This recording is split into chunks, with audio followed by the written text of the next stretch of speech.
Բարի լույս, ինչպես խոստացվել էր, շնորհակալ եմ։ Երեկ Տիկին Ջուլակյանը մի ուշագրավ միտք ասաց, եթե ժողովուրդը ուզում է նոր սահմանադրություն,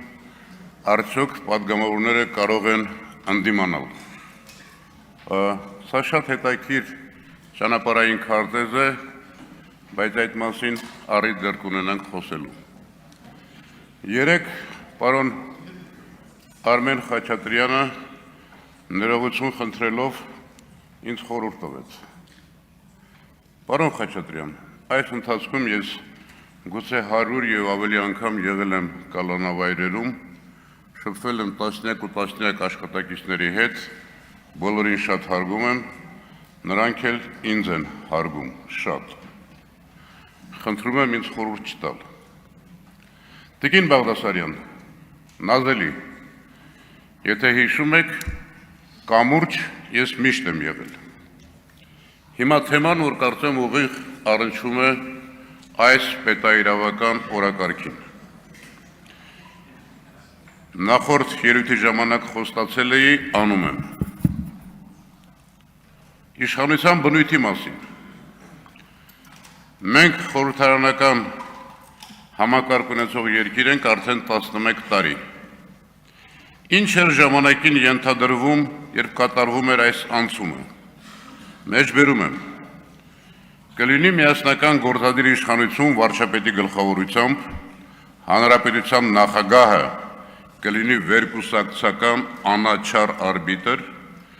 խիստ կնվազի իշխանության անձնավորումը, չի լինի իշխանության գերկենտրոնացում գործադիր իշխանության ղեկավարի ձեռքում, իսկ կառավարության քաղաքական պատասխանատվությունը խորհրդարանի առջև կնպաստի կոլեգիալ կառավարմանը։ Կբարձրանա խորհրդարանի ինչպես օրենսդիր, այնպես էլ վերահսկողական դերակատարությունը երկրում աստիճանաբար կձևավորվի իշխանություն ընդդիմություն երկբևեռ դասական քաղաքական համակարգ։ Պետությունում կբացառվի քաղաքական, տնտեսական եւ վարչական ներուժի սերտաճումը, կլինի իրավունքի, մարդու հիմնական իրավունքները եւ ազատությունները կապահովվեն։ Մեծամասնություն լինել չի նշանակում բոլոր հարցերի ճիշտ լուծումները իմանալ։ Քաղաքական մեծամասնությունը ու քաղաքական փոքրամասնությունը ոչ թե հակառակորդներ են, այլ մեր պետության առջև կանգնած խնդիրների լուծման տարբեր ճանապարհներ տեսնող մարդիկ։ Հայաստան, Արցախ, Սփյուռք երամիասնությամբ համագործակցաբար ուսուսի տված տարբեր մոտեցումների համադրմամբ մենք կարող ենք հասնել արդյունավետ լուծումների։ Մեր ուժը մեր բազմակարծության մեջ է։ Արցախի հարցում ստատուս քվոյի պահպանումը մեզ համար ընդունելի է, բայց միայն ու միայն հիմնահարցի համապարփակ կարգավորման դեպքում Արցախի ինքնորոշման իրավունքի իրացման, ժողովրդի անվտանգության երաշխավորման ամրագրումն այլընտրանք չունի։ Հարգելի հայրենակիցներ, այսպիսին էր սահմանադրական կարգի նոր ընձեռած հնարավորությունների պատկերացումը այն ժամանակ։ Ինչ ունենք այսօր։ Իմ մեջբերումից որևէ բան կգտնեք այսօրվա իրականությունում, թե ամբողջովին հակառակ պատկերն ունենք։ Պատճառը փողոցից իշխանության եկած ուժը ժողովրդի մեծամասնության ոգևորության ու միամտության արդյունքում ձևավորեց մեծամասնություն, խորհրդարանում սեփականաշնորհեց գործադիր իշխանությունը եւ առաջնորդվում է պետությունը ես եմ գործադիր օրենսդիր դատական իշխանությունը, ուժային կառույցները իմ ենթականերն են, նարատիվներով։ Ով չի ընդունում խաղի իմ կանոնը, ներքին թշնամի է, հակապետական տար։ Այստեղից էլ ատելություն, անհանդուրժողականություն, սեփականության իրավունքի բռնաբարում, ընտրության կեղծում, խաղբանտարկյալներ։ Դեռևս 2018-ի սեպտեմբերին եմ մեջ բերել։ Ցանկացած իշխանություն այլասերում է, իսկ բացարձակ իշխանությունը այլասերում է բացարձակ։ Հայաստանում մեկ մարդու իշխանություն է բացարձակ, այն էլ մի մարդու, ում համար իշխանությունը գերագույն նպատակ է, դրանից դուրս նա գոյություն չունի։ Մնացածը պետական կառույցներ, սեփական կուսակցություն, կուսակցականներ, միջոցներ են գեր նպատակին ծառայող։ Պատկերացնում եք, հարգելի գործընկերներ, որևէ կառույցի ղեկավար չենթարկվի կամաչույք հրահանգին, գիշերային SMS-ով դուրս կշպրտվի։ Պատկերացնում եք որևէ ԿՊԱ-ական, պատգամավոր կամ նախարար կամ պետական պաշտոնյա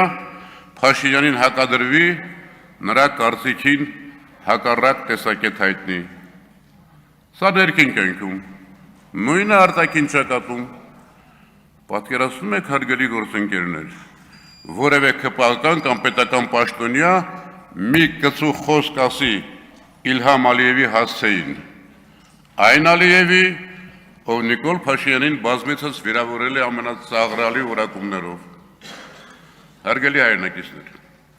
բայց երբ է վերջանում ցանկացած իշխանություն կամ երբ է մոտենում նրա վերջի ժամանակը։ Ես մի չափանիշ գիտեմ,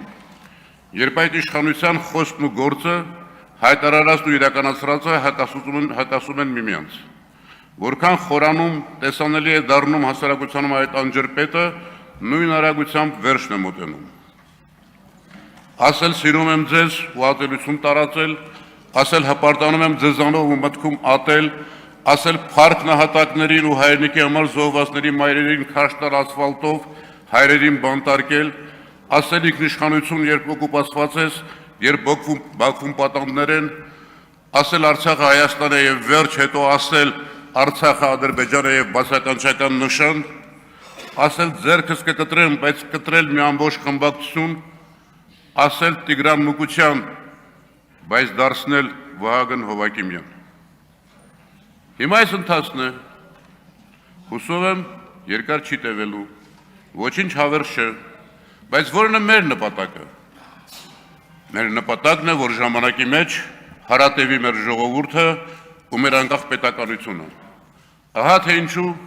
այս անբնական տոտալ իշխանության պայմաններում մենք պարտավոր ենք ձևակերպել, թե ինչպիսի Հայաստան ու ինչպիսի հասարակություն ենք ունենալու այս մղձավանջի ստույգ ավարտից հետո։ Այդ մասին սակայն, ինչպես կասեր ԱԱՑ-ում այսօր վրեժխնդրության զոհ դարձած պարոն Ծառուկյանը, հաջորդ դասին։ Շնորհակալ եմ։